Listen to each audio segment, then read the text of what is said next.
In this video, we're going to be covering the bitmap or the photo engraving procedures. So now that we have the EasyCAD software opened, we're going to need a photo to engrave with. So we're going to go to a free website in order to get a stock image that we can use. So I'm going to use that. And then we're going to use this icon right here where it says Draw Bitmap File. And we're going to select what that one was, and OK. You can see it's quite large, so if we select this file, we can go to the bitmap section right here, and then we can make that whatever size we want. For me, I'm going to be using a 20, let's hit the checkbox, and I'll put it over here, 20, and it will scale everything down properly. Now you can see this image is going to look very grainy in the software, but I promise that the output is going to look amazing. So the next thing that we need to do is make sure that the fixed DPI is checked and have it be 2000 by 2000. And then we want to make sure that dither is the only one that's checked. And then drill mode and power or pixel power adjustment. Now for this example, I'm going to be using 0.12 milliseconds for this feature here.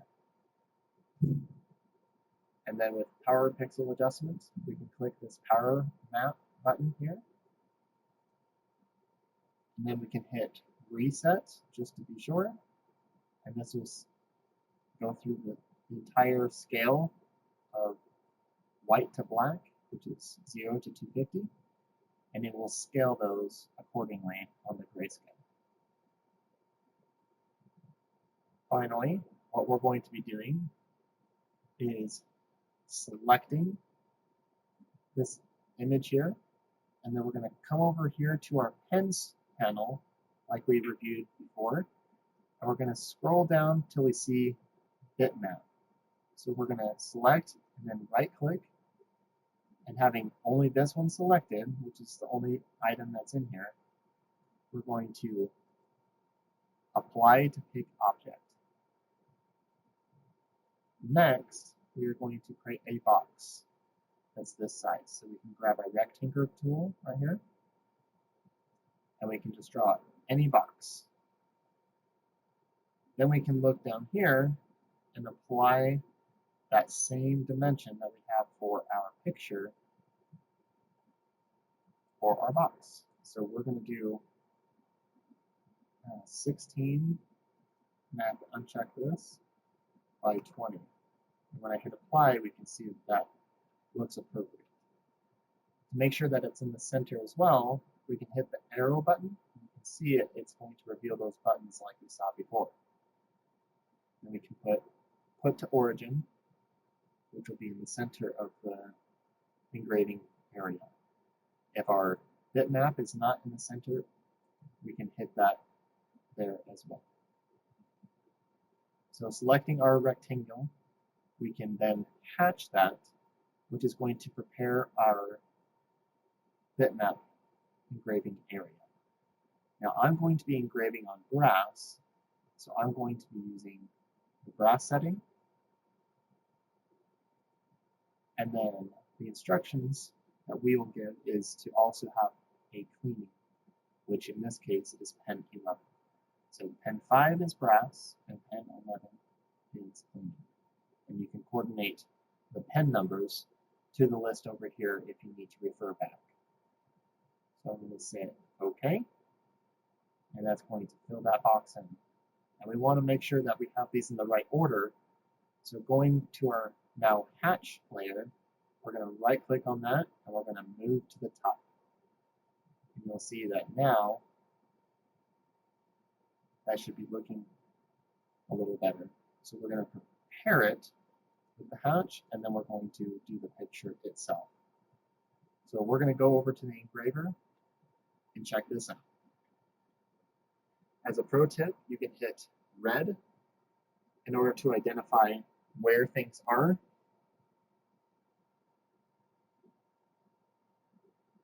And if everything is looking appropriate, then we can commit that with F2, or we can hit mark.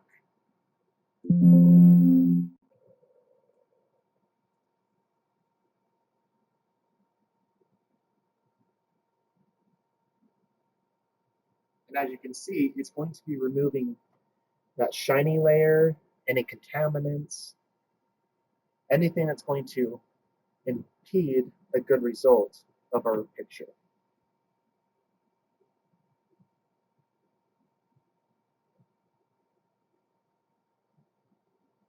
And for this example, I'm doing a crosshatch just to be sure that I have the entire area clean. You can decide whether or not this is necessary for your project, but in this example, I have the crosshatch enabled.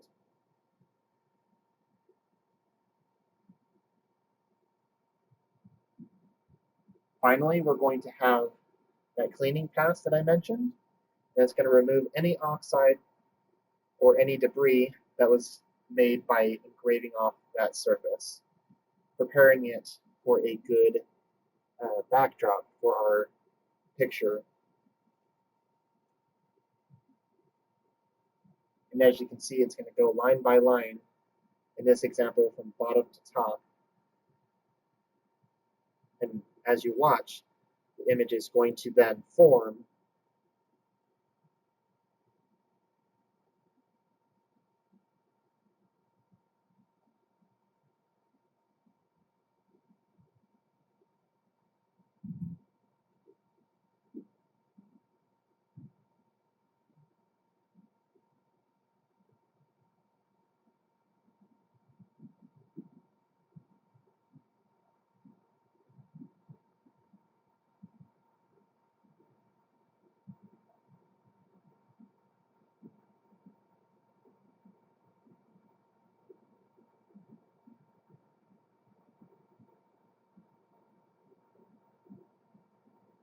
depending on the size of your picture, it's going to scale up the engraving time exponentially because of the surface that it needs to engrave on. So when you're deciding on the projects that you're going to take on, picture-wise, we need to take that into an account as far as our engraving time. And you can calculate that into your pricing model if you're taking on custom jobs for clients.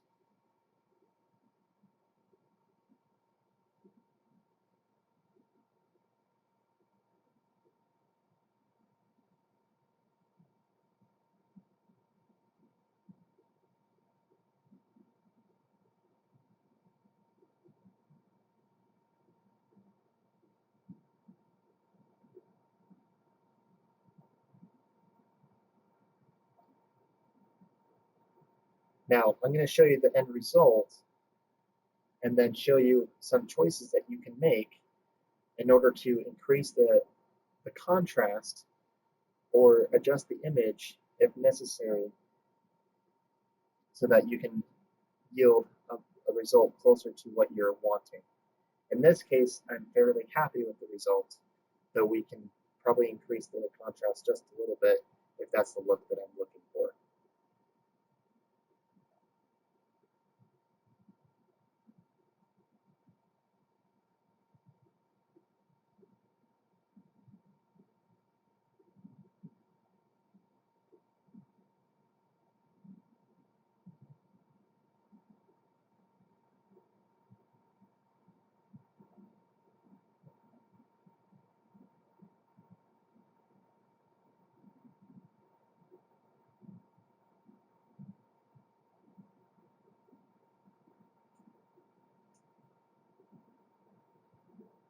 Now, right now, what I did is I just removed the red laser, so it's just a little bit easier so that you can see that it's hitting a little bit harder on the darker parts of the photo.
So now that we're wrapping up, this engraving of this picture, so 16 millimeters by 20 millimeters, took roughly 6.5 minutes.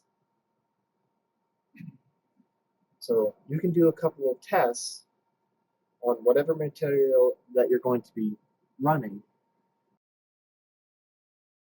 So finally, if we need to incorporate a little bit more contrast, if in the case we did not like how that turned out, we can go into this section right next to dither, and we can hit extend.